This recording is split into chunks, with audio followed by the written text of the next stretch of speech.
All right, guys, what's going on? Welcome in. So Richard Sherman, obviously a former great cornerback, a guy who knows Robert Saleh and his defense really, really well, sounded off on the Jets quarterback situation, Mike White, Zach Wilson, taking a couple shots at Wilson and going as far as to say that Mike White is a franchise quarterback, essentially saying that the Jets have their answer at the QB position. Let's take a look at what he said. Imagine if he was the number 2 overall pick and he was playing like this. That's what I hate about this league. I hate the pedigrees. I hate, the scouts had this guy. He had all his talent. His ceiling is so high.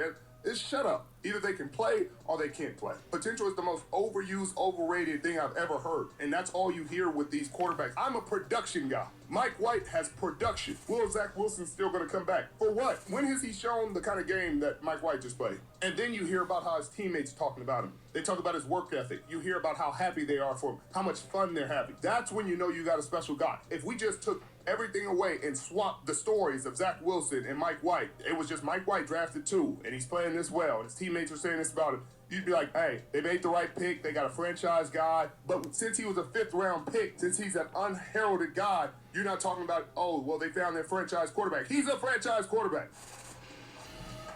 All right, so a pretty strong opinion from Sherman, to say the least. There's a section of his point that I disagree with, and then there's a big section that, of course, I do agree with. Let's talk about what I disagree with first. I think early on, in the point, he was talking about potential. He doesn't want to hear it. Either you can play or you can't. See, I disagree. I look at some of the really, really talented, really good quarterbacks. There's some of the most productive quarterbacks in the league today. They were all heralded as high ceiling, high potential types of guys. Josh Allen, Lamar Jackson. I mean, going back to that 2018 draft, the guys that were talked about with the highest ceiling are the ones that ended up panning out with Jackson and Josh Allen. Justin Herbert's another guy. Tua was taken before Herbert. Joe Burrow was taken before Herbert. When we looked at those 3 quarterbacks in a vacuum and go back to the pre-draft discussions, Justin Herbert was the guy that had the highest ceiling out of the 3. We can go back a little further and look at the 2017 draft class with Patrick Mahomes, Deshaun Watson, Mitchell Trubisky. Out of those 3 quarterbacks, Pat Mahomes was the guy in the pre-draft process who everybody was like, man, if he could get in with the right team, the right coaching staff, and have some time on the bench to sit and learn the NFL game, kind of hone his craft, go out and practice, watch a pro do it, this guy can be a truly, truly special quarterback in football, and that's exactly what happened. As far as overall potential, high ceilings, Mahomes had a higher ceiling than Watson. Mahomes had a higher ceiling than Trubisky, again, according to the NFL draft gurus and everything like that. So, I disagree with the notion that potential, high ceiling, it's all just talk and you can either play or you can't.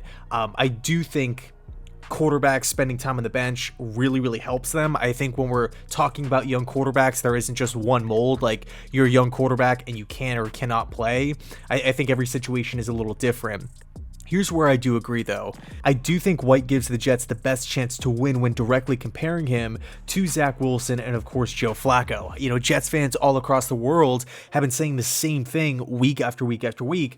If the offense can just give you something, right? If they can get 20 points, 17 points, which isn't really a ton in today's day and age, the defense is good enough to win you a lot of football games. The offensive skill players, Elijah Moore, Garrett Wilson, the veterans at tight end, Corey Davis, these guys are good enough to really carry the load of the team. We don't need Aaron Rodgers. We don't need Josh Allen. We don't need a Patrick Mahomes to win games and potentially get into the playoffs and compete for the AFC East. We don't need a top 3, top 5 superstar at the quarterback position.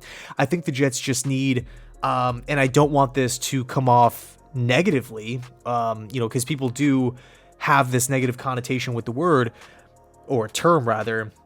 I think we just need a game manager, somebody who can come in and operate and execute Mike LaFleur's offense, stand strong in the pocket, go through his reads, protect the football, play fundamentally sound, not chucking the ball in a double and triple coverage, not lofting it up and trying to score a touchdown on every single play by running around and, putting the ball in harm's way. I think if we could just get that game manager, if we could just get, a Jimmy Garoppolo, for example, if we can get somebody to just hold down the fort, feed Garrett Wilson, feed Elijah Moore, feed these tight ends, I think, again, because of this defense, the Jets will win a lot of games. They're already up to 7, and we're still in November. We still have over a month left of football games, and the Jets are right in the thick of it as far as an AFC East title race. So I do think Mike gives the Jets the best chance to win. But I'll say this.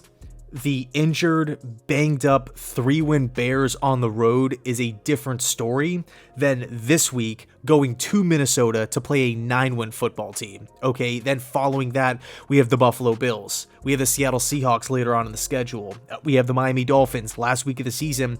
A lot could be riding on that football game. So, I don't want to say, oh, you know what, Mike White did really, really well, and he's going to be continuing to throw for 3 touchdowns and 300 passing yards and no interceptions every single week from here on out. Could it happen? Sure.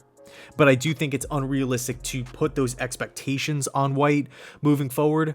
I think if we can just get, 190 yards, a touchdown, no interceptions, maybe a completion percentage above 62 to 63%, where you are putting the ball in play, guys are getting in rhythm, there isn't a lot of clock stoppages, you're keeping your defense rested and the opposition's offense on the bench.